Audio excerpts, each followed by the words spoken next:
It's a little easier for me to keep track of the Q&A, but either way would be fine. So let's go ahead and get started. This is a modification of a residential, basically where it's about a 2-hour presentation typically, and I'd spend the first hour talking about manual J load calculations. Well, I'm going to spend the first 10 minutes doing that today instead. And then really the majority of the presentation will just be, spent a bunch of time yesterday reading Flex Duct overview and just really kind of trying to get in the weeds a little bit on Flex Duct. I'm certainly no 5th generation mechanical contractor. I'm no mechanical engineer. But if you have questions that I can't answer, I certainly can find the folks that do know. I'm fortunate in working with Spear that, I have, the Ross Brittons and the Steve Saunders and the Tom Morells and some people that have been doing it for decades that are also building science backgrounds. And so if I don't know the answers, I can certainly find someone with the answers. So always feel free to reach out, and I can certainly, if I can't answer it myself, I can put you in contact with folks that can answer it. And so, and the great thing about, let's see if my PowerPoint's going, any of that I can do for you, the price is right. It's always free, because working for Spear, we're a regional energy efficiency organization. We cover Texas and Oklahoma. There's 6 RIOs you see across the nation. California is their own deal with Title 24. And actually West Virginia finally joined SEIA. But we cover Texas and Oklahoma. The vast majority, Oklahoma will build 10 to 12,000 houses this year. Texas will build 150 plus. It's more than 10 times the growth, more than 10 times the inspectors, more than 10 times the jurisdictions, and more than 10 times of my time is spent in Texas. I live in San Antonio, so anything around this central Texas area that's real easy for me to get to, I'll meet you at a job site, no problem. So any way I can help you out, don't be afraid to ask, and the price is always right, it's free. If you've seen my presentations, you've seen this slide a handful of times, but I put it in every single one of my presentations going forward. And this is something that I truly believe in, and I truly think it matters. And I'll leave it in Spanish. I started translating my slides in Spanish because I did some installation training for NEMA, and 80% of my audience was non-English speaking. And, construction trades in general in Texas, a lot of times we have folks that are a little more comfortable with Spanish than English. And I like leaving this one in Spanish just so I can give you the gist of what it means, and to try to let you know, all of you on the line, whether you're architects, engineers, inspectors, HVAC contractors, builders, don't underestimate doing a job well done. We all know it's a whole heck of a lot easier to leave a green tag than a red tag, right? For our inspectors, or for architects, maybe a copy and paste rather than a thinking through a little detail a little differently and adding some value to it. Or for raters, you go out there and you do an installation inspection and you let them slide on a couple of little areas. Now, and then there's also the other side of the coin, where you certainly don't want to be red tagging for every nitpicky little thing that's not going to make really a significant difference whatsoever. But when it comes to building thermal envelope and proper HVAC installation and sizing, you might be talking $20, $30, $40 a month difference on a utility bill. And I like to joke that only is going to carve a case of beer a month out of my budget. But for a single mom or a little old couple on a fixed income that's trying to afford medication, if you can save them 20, 30, 40 bucks a month for the life of their home, you're making a big difference. So don't underestimate the job you guys do. It is important, and I appreciate it, especially those folks that are trying to get a little bit better. I always make the argument, incremental change. When I was a building official, I like to try to bring at least, one thing a month. I wasn't going to hit my builders with 2 new things a day, 2 new requirements a day or anything like that. But it's, you get run out of town, right? As a code official, you're up in the city manager's office in 2 seconds if you start approaching it like that. But if you kind of get on the folks' side, you approach it as a team. I always felt as a building official, I was on the same team as my builders, and ultimately what we were trying to do was build a good house for the residents of the city of Granbury. And trying to, why would you not want to get a little better at your job every day or certainly every month? And so that's my idea. If you find 4 or 5 things in the presentation today that your HVAC contractors aren't doing, well, maybe you just start implementing one thing for the next month and then another one, then the following month. And, that way you stay out of the city manager's office, and you build that teamwork and that camaraderie with your HVAC contractors. So that's kind of the gist of that. I'd like to thank SECO, the State Energy Conservation Office. They're helping fund some of this HVAC training, and it's just real basic HVAC training. You've seen this on a slide before, but here's the reason why they do it. Those of you, so these are the load profiles. This is coming out of ERCOT, the utility grid for Texas. On a 62-degree day in Dallas, you see that and this is a 106-degree day in Dallas, so the load about doubles from 62 to 106. But you see what residential does. It goes up by about a factor of 5. And a large part of that is what we're going to really emphasize today is atrociously installed flex duct, that isn't, and you hook that up to an air conditioner that's 2 tons oversized, 3 tons oversized. Well, luckily you grossly undersized the return, and between the sagging supplies and the grossly undersized return and the 3 tons oversized, that system works. It keeps the house comfortable. You don't get callbacks as a contractor. You don't get complaints from homeowners to the city managers because homeowners are uncomfortable. But it works at the expense of a bunch of energy. It's a calamity of errors that comes together to work, but it can be done so much better. And certainly a lot of the bigger jurisdictions that are requiring the JS&D, and I'll show you something that I would require if I ever fall off the wagon and become a building official again and permit. But basically what we're trying to do is lower that residential load profile on peak days. And so hopefully, you can take away 2 or 3 little items from today's presentation and start implementing those in your city, and we can help reduce that. So just real quickly, we did a big Texas Energy Code field study. Y'all have heard about this before. Long story short, for the new folks, worked with Pacific Northwest National Lab, analyzed 10 energy efficiency measures in homes, did extensive outreach and education, went back a few years later, analyzed them again, and looked to see if we were making a difference was the idea. And one of the things we looked at was we had the square footage of the homes and we had the tonnage installed, so we could look at BTUs, or square foot per ton, basically. And we did this residential energy code field study throughout several states. It was a field study funded by the Department of Energy. And you see Georgia actually requires manual J, and they require a duct sketch, and all of the manual S they require and actually review. And you look at the square foot per ton in Texas versus Georgia, drastically different. And a lot of that is because we're still using rules of thumb in Texas. This is interesting. I love this. So this is 70 different houses. Each dot is a different house. You see 4 houses were probably sized correctly, 4 of 70, around 900 square foot per ton. There might be a few of these, maybe with 10 and 12 foot plates and lots of glass that use JS&D.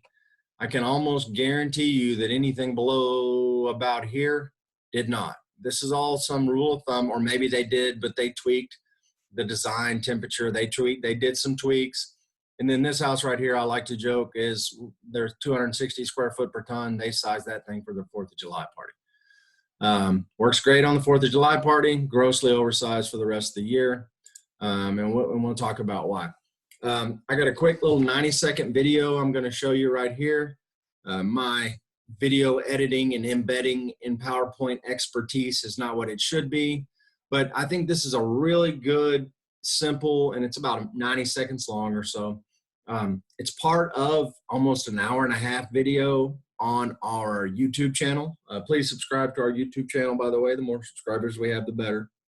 But we have almost 50 videos now. A lot of them are HVAC related, so feel free to hop on YouTube and check that out. I'm going to hop over to YouTube and play that real quick, and then we'll go on. It's about 90 seconds. So we're going to look at this two different ways. We're going to look at this, and I'm going to disprove the whole square footage thing. So if there's anybody who's like, but, you know, kind of, doesn't it matter a little? No, it doesn't. Stop thinking that. And I want to show it to you two different ways. So for those of you who are math kind of people, this will hopefully resonate. So we're going to take two very simple examples, but you can scale this up to a bigger house. I just like to keep the numbers small so we can wrap our heads around it easily. If you had a square that was 1 foot square, right? 1 foot cube, actually, a cube, but 1 foot cube. So it's 1 foot by 1 foot by 1 foot by 1 foot by 1 foot tall. You could take the surface area of that, and each of those surfaces, floor, ceilings, and walls, are going to be 1 foot, 1 square foot. And so that's going to be a total surface area of this shape of 6 square feet. So that means for every 1 square foot of this, there's 6 square feet of total surface area, right? But if I made this building 5 foot by 5 foot, right? And I make it 1 foot tall so that we don't lose the, you know, this would be cube square law, but buildings don't get that much taller, but they do get a lot bigger. The footprint gets bigger. Right? And if I look at this, then this wall would be 5 square feet, so 1 foot tall by 5, and this wall 5, this wall would be 5, this wall would be 5, and the floor and ceiling would be 25 apiece, right? A 5 by 5 foot square. So for every 1 square foot of this, there's only 2.8 square feet of surface area, right? There's 25 square feet of floor and 70 square feet of total surface area. That means for every square foot of this, I have half as much, less than half as much square footage of exposure than I do for this one, right? Here's another way to look at it, okay? You see these squares? These are all somewhat similar to this one because they have exposure. But you see these, right? This 9 square feet here in the middle, right? This 9 square feet in the middle has no walls. It has no windows. It has ceiling and floor, but that's it. It's all interior. Right? I think that's a great, just kind of simple representative example of just one of the many reasons why we've just got to get away from that square foot per ton. Or again, like I said, I do like to live in the real world. And I understand if you are a code official in a jurisdiction where maybe there's, I don't know, 15, 20 HVAC contractors serving your jurisdiction. Maybe you're 2 hours from any major city or, you know, major group of other bigger contractors, and none of your HVAC contractors do manual JS&D, and all of them just use rule of thumb, and you know, okay, fair enough. But what we can do is insist that they tweak their rule of thumb up, and hey, instead of that 500 square foot per ton rule of thumb, at least go to 650 or so. I mean, ideally, yes, you require the manual JS&D, or ideally what you require is this right here at permit, which is a 1-page form by ACA called a residential plans examiner review form. In this form, this little section here, you get information from your manual J and fill out this section. This section here is from your manual S, your equipment selection. And we'll talk about fan capacity, and we'll talk about total effective. And then on the duct section here, we'll talk about total effective length and friction rate and available static pressure. We won't get into the weeds on any of that. But if you get this at permit, you have to have a copy of the Manual J attached, a copy of the OEM data from the Manual S, the friction rate worksheet, and the duct distribution sketch.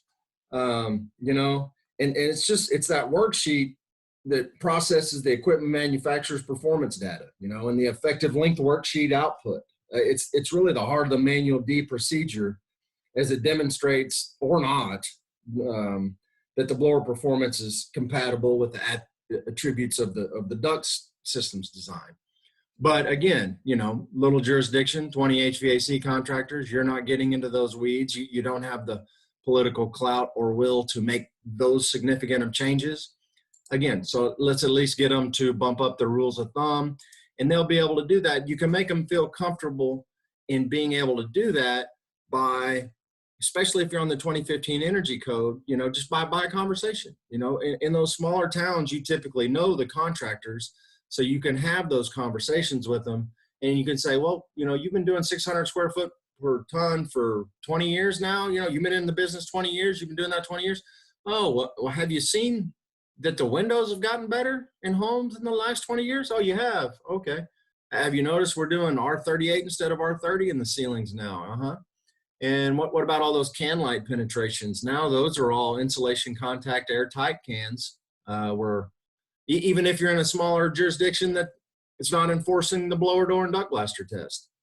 Well, if you do a real good inspection on the mastic, and so you can feel pretty good about the ducts being sealed, and you do a real good inspection on the insulation, and you're looking at, hey, all that sheathing, all that, you know, I'm not seeing any daylight anywhere, so you can feel at least decent about the home being tight. You know, it's just a much different home than it was. And not only that, homes are getting bigger. And in a bigger home, this principle that Alex was kind of talking about comes into play. So getting them to trust being able to go up their square foot per ton rule of thumb a little bit, and then you helping them out by making sure this flex duct's installed correctly. And we'll look at a lot of that. Okay, just real quickly on this. You know what? I'm going to skip that. That's on several prior videos. Feel free to go back and watch it. Long story. Actually, I'll give the long story short. The blue time is when it's running. The red time is when it's not. An air conditioner isn't dehumidifying the house unless it's running for long enough. If you oversize a system, even by just half a ton, which is what this system's oversized at, this is based on a data logger. And basically this system is dehumidifying the house for 1, 2, 3, maybe 4 hours of the day. The rest of the time, because it's oversized, it's short cycling. So you're getting the energy penalty, you're getting equipment wearing out because it's short cycling, you're not having appropriate moisture removal because it's short cycling. There's just a variety of problems that come with even a half-ton oversizing. So to truly do it correctly, JS&D. But again, living in the real world, if you're in a small town and none of them do it and you just need to have that conversation, again, point out how, make them agree that yes, the windows are better. Yes, we're putting in more insulation. Yes, the cans. And so making them, you can kind of get buy-in by having that common sense conversation with your HVAC contractors in the smaller jurisdictions. In the bigger jurisdictions, maybe you're already requiring the Manual J at permit. You probably are. Most of the bigger jurisdictions are. Well, if they're doing the Manual J, they're most likely using RightSoft or Elite or some sort of software that's also doing Manual D and T or D and S as well. Why not go ahead and get copies of that and you know, scrutinize it just a little. You don't have to spend an extra hour at it in plan review, but an extra just a few minutes. And back to that design review form. Did I close that window? Oh, I didn't close that window. So there's also, on this form, there's also a illustrated example where it numbers each box here, and it gives it, there's a 15-page document after that tells you how to understand it. And then also we have an hour-long webinar on this form and how to understand it as well on our YouTube channel. So you can really get there as a plan reviewer and figure that form out. None of this is new to code. It's been required in code for 30 plus years, Manual JS and D. And then Manual D references Manual T, so that's pretty much required as well. Just FYI real quick and I really want to just point the bottom little sentence out on this slide right here. This is from TDLR and one of the trainings that Bill Weatherly does for them. And for the HVAC contractors on the call, if your customer calls TDLR with a comfort complaint on a change out, TDLR is not going to accept, well, I pulled out a 3-ton and I put in a 3-ton. Like for like is not a good answer. But for you code officials, it's even, I don't know about more important, but keep in mind as a code official, I remember when I would go do a change out inspection, I didn't, frankly, there were lots of things I did poorly as a code official. Now that I've gotten into a little more of the building science, working with Spear, I'm a little embarrassed about my main deal was the flange window installation and head flashing details and sill details that I wasn't very good at in Granbury.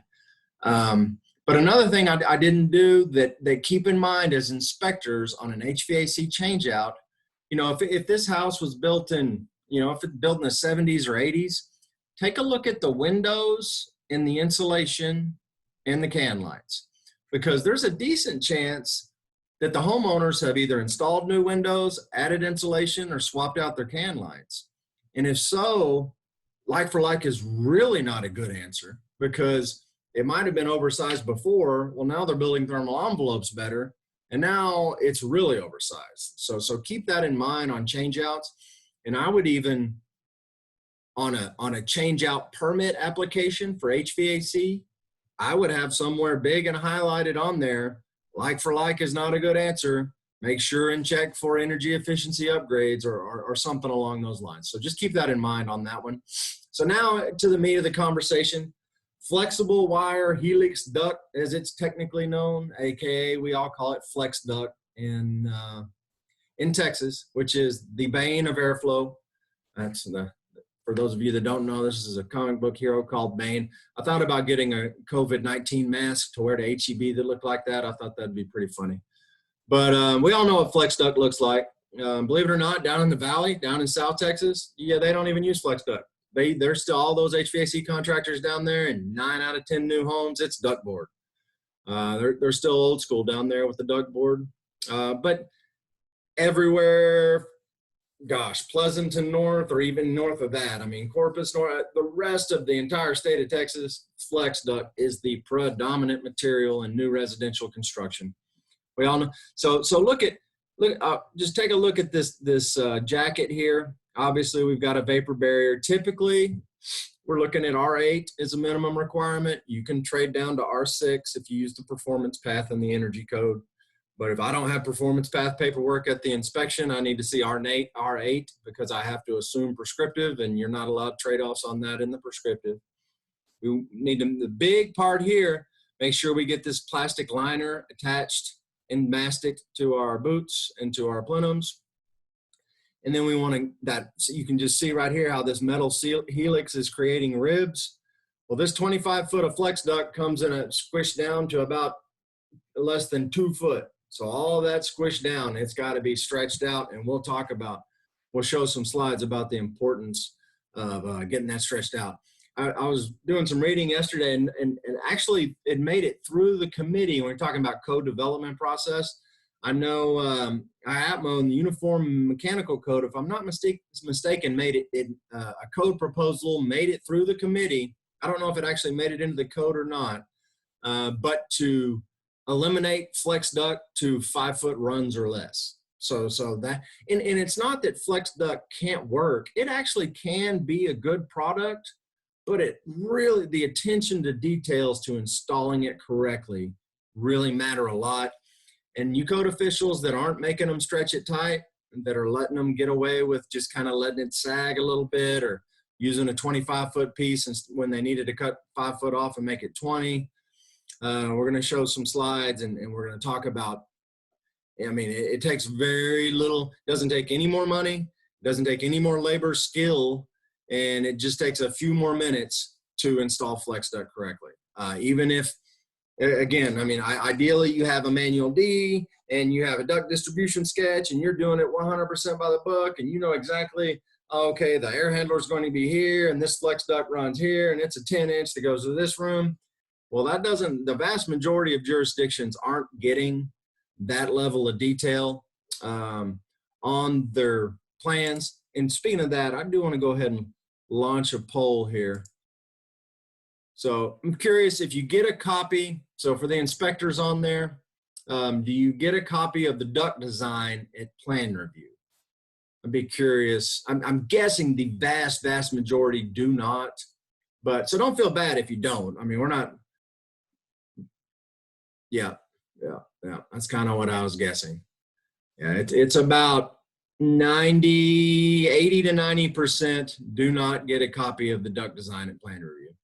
So if you're getting a copy of the Manual J, and you're living in a bigger jurisdiction that's been requiring the Manual J for a while now, there's really no reason not to do that.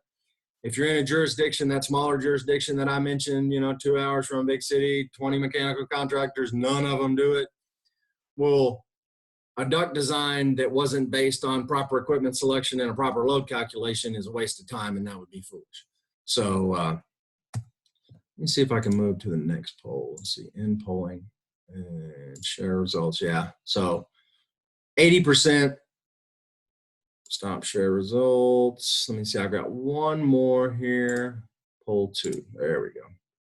So for those that do get a copy of the duct design, or otherwise, anybody, inspectors in the field, I mean, a duct design at plan review that's not followed in the field is kind of pointless. So I'm curious for what percentage of folks have a copy of the duct design on site during the inspection process.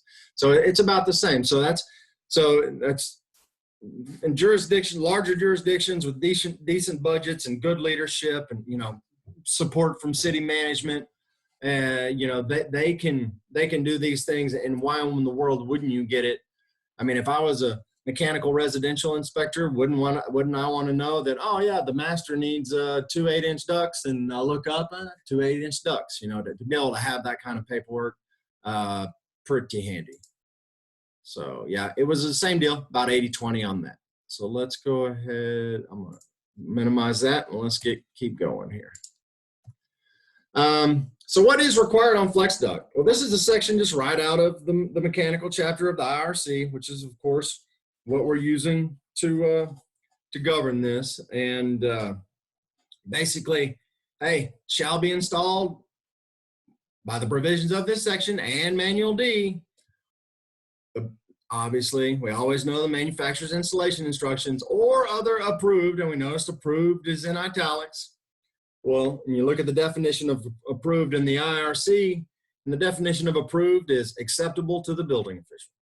So again, if you're the building official in one of those little jurisdictions, you're not going to bring the whole JSD total review, everything.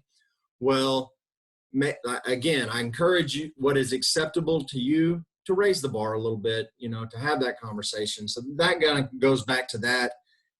I wanted to show you in code where either or, whether you're dotting every I and crossing every T, getting every document there is, or if the way they're doing it is acceptable to you, I think you're going to have a hard time justifying something being acceptable to you in court when it just looks like, and when it's obviously installed correctly, sagging and undersized and a 5-ton system on a 1,500 square foot house. Good luck justifying that. But if it's clean and tight and looks right, I think that's a little more plausible.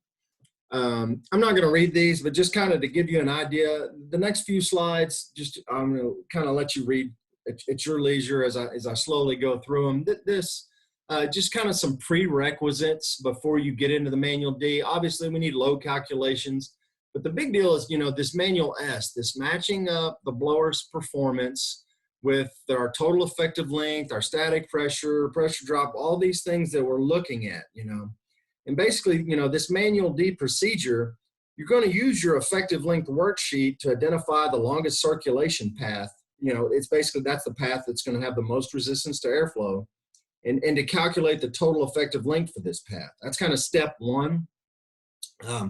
Step two, you're going to have a friction rate worksheet that's part of this Manual D. I mean, Manual D is 30 pages, the substantive part. I mean, the entire Manual D is 200 and something, but the part of Manual D that is requirements of the standard is 30 something pages long. The rest of it's just kind of informative.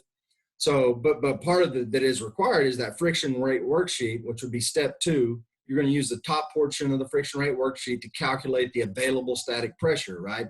And you're not going to know the available static pressure unless you're looking at your data for the blower performance and all of that. So, and that's based on the longest circulation path. I think we're probably done reading this one. Let's go to the next one. These are just some applicable standards with flex duct. As I kind of finish going through the Manual D procedure, just kind of at a high level, just this is also applicable here. So I'm going to leave these slides on and let you read them at your leisure. So kind of step 3 of that Manual D procedure is you take the lower portion of the friction rate worksheet and you use the available static pressure value and the total effective length value to calculate the duct slide rule fraction rate value for duct airway sizing. And I'll show you the big difference. You know, I think, oh, what does it matter if I use a 7-inch duct instead of an 8-inch duct? It's only 1 inch. I've got another little 1 or 2 minute video clip here in a minute that'll show you that that's not really it. So then what we're going to do, you're going to use your duct sizing worksheet to calculate the CFM values for supply and return ducts, calculate the CFM values for run out ducts, secondary trunk ducts, and primary trunk ducts. And then for the duct sizing worksheet, again, we already talked about using the slide rule to convert the friction rate value to design CFM values, because, you know, each room is going to have a design CFM. And then kind of step 6 would be for the duct sizing worksheet, you're going to use CFM values where the airway sizes to determine the airway velocity that you need. And then you're going to compare the airway velocities with the table and then increase your airway size where needed. This is the last slide of the applicable standards. And then just kind of and then you basically record that final airway size, and then you can feel good about your CFM, your static, your equipment selection. It all kind of plays together. And again, these were all just applicable standards. As I wanted to kind of highlight some of the flex duct applications, I thought some of the applicable standards would be good to show you. But this stuff is so boring to read, I didn't feel like reading it. I thought I would just kind of go through the gist of how that Manual D worked instead. Everyone will get a copy, a PDF of the slide presentation today.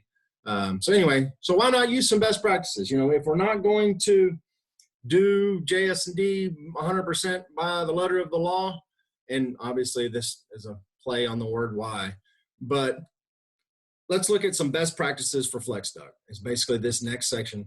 We got about 20 minutes left, so I'm gonna have to pick up the pace a little bit on this. For plenums, this picture came off of Building America Solution website. And it was for junction box sizing. Most jurisdictions aren't really using junction boxes anymore. We have a few pockets here in San Antonio they do, and I know in Pleasanton they do. I didn't see it much in the DFW area, so it's kind of hit or miss. But the airflow principles work the same on plenums. Imagine this being a plenum instead. And Manual D does call out a 10-inch minimum here. But what you want to think about, whether it is a junction box or a plenum, is the way that airflow comes in and pressurizes this box and there's turbulence in the beginning. You're going to get real poor airflow with too small of a junction box or too short of a plenum. You only want your takeoffs on the side, not the top, certainly not the back or bottom. Ideally, you make your plenum long enough to get all your takeoffs off the side, 12, preferably 18 inches before the first takeoff. And again, so code officials, so imagine yourself a code official in one of those smaller jurisdictions I mentioned, to where you're trying to make incremental change with your HVAC contractors. You're trying to get them to do just a little better job incrementally. And they're just using the most compact plenum that they can and takeoffs off the top, bottom, and sides, because, you know, duct board's super expensive.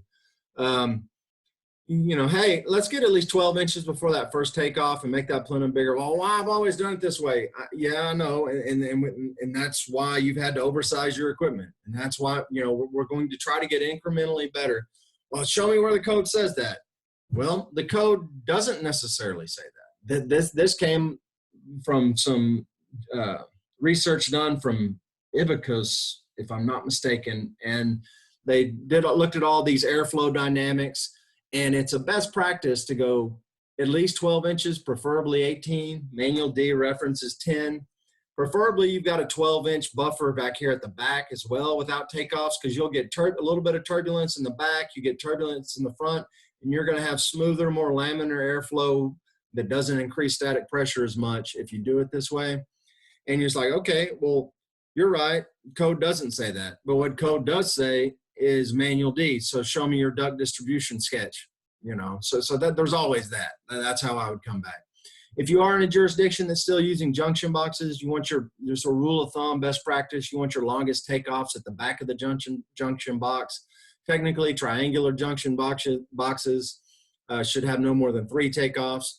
And again, if you know, I understand if you're not making them do the manual D, but if they were doing the manual D, this type of junction box is going to add 95 feet of total effective length, where a metal Y is going to add 15. So it makes a big difference on doing it right. This is a brand new home just outside the jurisdiction city limits of San Antonio the other day. They literally cut a hole in the liner, slid the other liner in it, and pookied the heck out of it. No fitting, no metal. So if you're on a job and you see something that looks like this, go up there and poke it and make sure that there is a hard metal collar in here. There, you know, a metal Y would be ideal here, but certainly not a cut and stab. So the rest of this is just kind of flex duct stuff. You know, we already mentioned, you know, 18 inches before the first takeoff, preferably at least 12 to the last. So this one right here, we're not supposed to have takeoffs off the top. There's room in between these joists, or in between the, well, it looks like truss, but you could go in between these trusses with a longer plenum, have all your takeoffs off the side, right in the middle, the median of the you make this plenum 3 times as long, and it adds a trunk and branch type quality where you're greatly reducing your effective length, you're increasing your airflow, you're lowering your static pressure. You're doing all these things that benefit this system that, you know, the old school guy that's 500 square foot per rule of thumb, you know, it's like, yeah, that's how we can go up to 800 square foot per rule of thumb, but by getting better airflow, by doing that better building thermal envelope. And for the code officials that work in the bigger jurisdictions, you know, look at the duct distribution. Manual D allows you to do it a million different ways, but it all has to be in the calculations. And so get a copy of that manual D. Make sure that that it is a design system to match the equipment selection, to match the load calculation. This would have been so easy to extend that plenum on this installation here. So some real quick flex duct basics. This is from the Flex Duct, the Air Diffusion Council's little 20, 30 page guideline. There you can find a PDF version of it online. You'll actually get a hyperlink to it, and along with the PDF of the presentation in this document that's called the Basic Mechanical Code Guideline. There's a hyperlink to it. But basically, off the plenum or off any junction boxes, we are supposed to be supported within 1 duct diameters. This is just some real flex duct basics here. You need as short a run as possible. You know, I had a 8-foot section left over. I only needed a 3-foot section. It's easier just to do that. Increasing static pressure, increasing total effective length. You're just causing problems. Here, you know, what all have we got going on wrong here? Again, you really don't want takeoffs. Now, I'm sure this thing's probably dampered like crazy, but again, and perhaps it's all calculated in the manual D, and it's part of, you know, it was all 100% done by the book. I'm kind of doubting it. I would kind of guess that this plenum being 3 times longer and all the takeoffs off the side would work a lot better. I'm also kind of doubting it because I'm looking at this sag here and this flex duct not being strapped tight, looking at some sag here. So I can see a handful of code violations already. So that leads me to believe this probably wasn't all done by the book. If there aren't dampers here, this room right here is going to be really cold in the summer and really hot in the winter, right? So there are multiple problems going on wrong here, and we'll look at some of the other things. Any kind of flex duct bends. Keep in mind, you know, a 12-inch duct needs at least a 12-inch diameter bend. The smoother and tighter you can make that bend, you're going to, you know, reduce your pressure drop and increase your airflow by tighter, smoother bends always, right? Like that one. I can't believe that. I can't remember who sent me that picture, but it's a bad one. Actually, I might have got that one from the internet, and then somebody sent me that one. That's new construction, folks. That's new construction in our state. There's an inspector that signed off on this somewhere. There's a contractor that has employees that do this kind of work. So just double check the kind of work these guys are doing. And you don't have to kill them about it, but just, hey guys, we need to, it doesn't cost a crew much to come over here and tighten up some flex, where they've got 20-foot sections and only needed 14, cut that 6 foot off, get it tight. So some of those things, strap it up better. Before and after sharp bends, you're supposed to have the support within 1 duct diameter of the bend. Supports no further than 4 feet apart with no more than a 1/2 inch per foot sag, right? And there's kind of I'd never heard this one. I was doing some reading yesterday. The 3 S's, make sure all flex is smooth, sealed, and separated. I've been getting a lot of complaints, especially down in the Houston area. It's super important in humid climates that the flex ducts don't touch each other, because you're going to get condensation and dripping, because inevitably that R8 or a lot of times R6 gets compressed a little. That cold surface loves to condense the water vapor in that humid climate. And in between, I've heard of inspectors sticking their hand in between where 2 flex ducts are touching and just pulling it out dripping. Well, what's that going to do? Obviously, over time, it's going to start dripping on the drywall, right? So this run right here, why wasn't this just a smooth, ideally straight off this plenum with a metal 90 or a boot 90 connector? Boom, straight shot. But you can see how this is all crinkledy right here. That's not stretch tight. It's not smooth. So we're looking for a smooth jacket. We're looking for a sealed liner. And we're looking for separation between the ducts. We do not want ducts touching, especially in humid climates. Lubbock, Texas, probably not a big deal. Houston, Texas, major deal. And where you can, well, it doesn't say that in the code they can't be touching. Yeah, it does. It says where condensation can cause damage to building components. And I know as a code official, where 2 ducts are touching each other, that can cause condensation. That condensation can damage the building component of the drywall. Separate your ducts. Give me an inch. If I only need an inch separation for roof deck board, I would think an inch separation for flex duct would be more than adequate. But they can't be touching, especially in humid climates. Make sure they're not crimped against any kind of framing members or anything like that. I see this a lot. I think I might have taken this one from a house in Granbury. I'm not sure. Where you kind of got that bonus room upstairs or some sort of where you're running flex duct up against the roof deck over a little tight spot of a top plate here. Well, there are obviously several issues here. I mean, what are we looking at here, right? Roofing nails puncturing the roof decking, right? Well, as that flex duct pressurizes, you don't think that there's any chance at all of that liner getting punctured by those roofing nails, then we're going to have that cool air and a condensation surface and a mold growth. Not only that, especially this will get 140 degrees, 150 degrees. And if you've got your R8 compressed to R.5 because it's squished in there, so you've got 145 degree air, 145 degree roof deck quickly transferring into that cold air that you're trying to deliver to this room that's already hot anyway because it's on the 2nd floor, right? So cut a piece of duct board. Those roofing nails are great. So code officials, whenever you see flex duct touching a roof deck, red tag it. It's real cheap. It's real simple. It's real easy. Cut a little piece of duct board. Duct board's a little firmer than the jacket on flex duct. Take a piece of duct board and just pop it right there.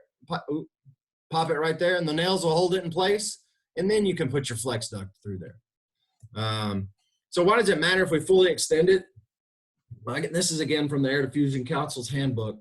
At just 30% compression, okay, so I used a 20-foot section or I only need a 20 foot, but flex duct comes in a 25 foot section. So I'm just going to use 25 foot and compress. Oh, the inspector won't even notice that it's compressed. Oh yeah, the inspector will, because he did notice that this isn't smooth, right? It gets crinkly. So if it's not smooth, I can see that it's compressed. Or if I see it sagging between supports, I know that it's compressed. But you're increasing your friction rate by 4 times at just that 30% compression. So it makes a huge, huge difference on the friction rate. If nothing else, make the HVAC contractors fully extend the flex duct. If you're not requiring duct testing, which hopefully y'all all are by now, but I'm sure there's at least a handful of folks that aren't. If you're not requiring the duct testing, equally as important, make sure that liner is mastic to the boots and the Plenum. Flex duct length and pressure drop. Y'all have seen this one probably from me a handful of times, but it's for the new folks on here. If you're doing it by the 100% by the book, by manual D, you're looking at this 12 foot section of duct. Well, what's the total effective length that manual D is going to assign to this section, right? Well, think of, we got a diffuser and a 90, a couple of 45s, a collar. It's going to be more than 12 feet for sure. Got a quick other little 90-second video to just kind of highlight. I only need I needed basically a couple of minutes on why a 7-inch duct versus an 8-inch duct isn't just a 1-inch difference. So real quick. And it's, this is how people think duct work right here. This bottom line, it goes from 5 to 6 to 7 to 8 to 9 to 10. I mean, but when you think of the area inside that duct, this is how duct size increases, right? And so you're not actually talking about a difference between the 7 and 8. You're talking about the difference between 39 and 50, which is a much bigger difference when you look at it, right? It's a 25% jump. Right. So you think, it's only a 1-inch difference. Well, 1 inch is 25%. So it's a huge difference. That is a fantastic video that Alex did for us. He's the lead trainer at RightSoft. Super smart guy. He has 4 or 5 videos on our YouTube channel that are all really, really good.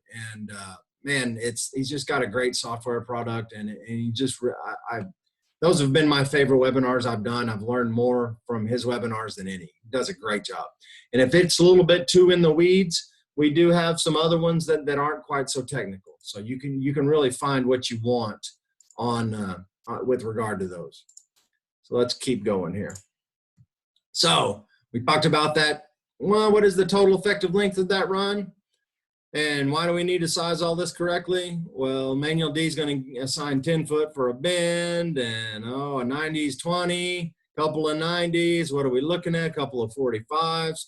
The total effective length per manual D. Now, granted, this fitting, the entrance fitting is 35 foot, and I'll show you a picture I took out of a page of manual D and just the variation of fitting effective lengths. And it's all based on airflow and how it matters on the pressure drop and how all that interacts with, your equipment selection and your blower fan and how it all comes together to make a system.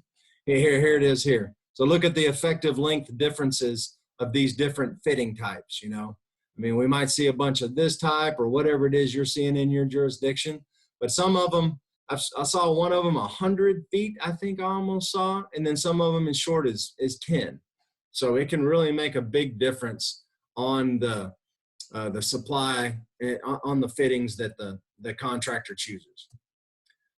So connections and splices, again, so this is just real quick. We've only got about 6 minutes left, so I'm going to breeze through just kind of some of these flex duct rules of thumb. If you need more than 25 feet of flex duct, you can't just fuse one piece of flex with the next. You have to have a metal sleeve. So if you have 2 pieces of flex duct, you notice that it's all mastic together. Again, as an inspector, make sure you've got a hard sleeve in there. Make sure we've got collars on the plenum. Surely nobody's it wouldn't surprise me though. Cinch those jackets up tight to the plenum where you don't have any exposed liner, because you can get condensation. Technically, code doesn't require the jacket be mastic, and I've seen more than one jurisdiction where the contractor zip ties the liner and then mastics the jacket. Well, you're going to have leaks through that zip tie, and it's going to ultimately, and that's not, if you're going to mastic one or the other, mastic the liner. The liner is required by code. The jacket's not. I think it's a good best practice to probably go ahead and do both, but masticing that liner is the key. Again, pull it up tight. Obviously, this one's got collars for balancing dampers, or balancing dampers at the plenum. The city of Austin actually requires balancing, room by room balancing. It's got to meet the design. This will be the last little video here. I remember the first time I was looking at a zone system in an attic. I crawled up there and I'm like, what in the world? I've got a duct. I mean, this guy must have been on drugs. I've got a duct going from my supply plenum to my return plenum. I'd never seen it before.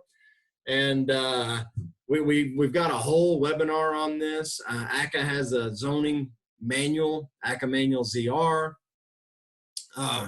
Real quick, so if you're looking at a bypass to a return, you need to think about a couple of things when you're looking at that as a code official. And the next 90 seconds or so of this video will kind of highlight a couple of those things you need to think about. This is a phenomenal forced air zoning and how to do bypass 101 video, again, on our YouTube channel. But I think this one's about maybe 90 seconds, 2 minutes that I'm going to play. Old school bypass duct design. Each and every one of y'all have ran into this situation. We've installed it, and I'll agree, I've even installed them this way. We have our bypass duct coming off of the supply plenum, and then hanging over the top of the unit, we'll mount our bypass and then bringing it back into the return plenum. And if you're lucky enough to have a 4-foot return plenum, heck, we thought we were in high cotton there. And then our return duct is going into the back of the unit. Well, this situation we've discovered has been part of our problem since the variable speed blower has came out. If we looked at, again, the variable speed blower, how it deals with that back pressure or resistance against the blower wheel, if I had all zones calling, theoretically, this bypass damper is closed. Well, with it sitting closed, we now have stagnant air halfway up this bypass duct. So guess what happens on this bypass duct? We start to gather a little moisture going on because that cold air is just sitting there. It's not traveling. It's stagnant. So that was the first situation that we came across. Then what we had, where I would take phone calls, David, I need extra, if y'all remember the arm and weight bypass, I need extra weights. Well, everybody thought the bypass couldn't set it properly, so they would add extra weights on here. And heck, I've seen boxes of washers, transformers, vice grips, coat hangers, anything to try and tie that metal arm from actually swinging all the way open. Well, the situation was not necessarily that the bypass was bad, sized wrong, designed wrong. The problem was that particular duct layout with a variable speed. Again, if I had all zones calling, theoretically the bypass damper is closed. Once a zone is satisfied, that zone damper starts to go closed. What does the bypass damper do? Well, the static in the duct builds, so now it pushes this bypass damper open. This bypass duct is a double static. We have a supply push and a return pull. Well, with it being a double static, as soon as this bypass damper opened up, what happened to the static in the supply plenum? Well, it drops. So as it drops, what did our variable speed blower do? It starts to speed up. So as it speeds up, our bypass damper says, hey, I've got more air. I need to open up more. So it opens up more. Then the variable speed ramps up more. Bypass opens up more. They sat there and fought each other until this variable speed couldn't push any more air. It's just screaming. That was part of the situation. Now let's add to it. This air is flying through the bypass duct, flying through the return plenum, bouncing on the bottom of the return, and then going through the unit. Well, as it flies across the back of the spot, or I'm sorry, as it flies across the back. I'll kind of finish his thoughts because we're running out of time and I don't want to keep y'all more than just a few minutes late. So if you're seeing that bypass, Make sure that the return, what you don't want is that air curtain that he was about to allude to. You want your return ductworks coming in front of where that bypass hits the return so that you don't get that air curtain. You don't have, and then you want your bypass damper as close to the supply as possible so you don't have that stagnant air. Again, I know zone systems don't happen all the time, but if you're seeing this and watching that whole video, I highly recommend. If nothing else though, make sure that you've got this setup, this type of setup here. This bypass damper as close to here as possible, a manual damper with a collar, this return towards the back of the plenum with your other returns towards the front is the gist there. I've got a handout on some, in general, I'm seeing return air. I've got one more poll. If I ever fall off the wagon and become a building official again, I think I'm just going to require a return air in every room. I was lucky all the contractors in Granbury did it anyway. I'm curious what percentage of you typically see a return air in each bedroom. It's absolutely not required by Manual D, but in looking through Manual D this morning and yesterday, you think, oh, the undercut of the door is my return from the bedrooms. Well, if that bedroom needs to return 200 CFM to the unit, and it's say a 3 or a 30-inch door, that undercut has to be 3 inches tall above the carpet to return 200 CFM.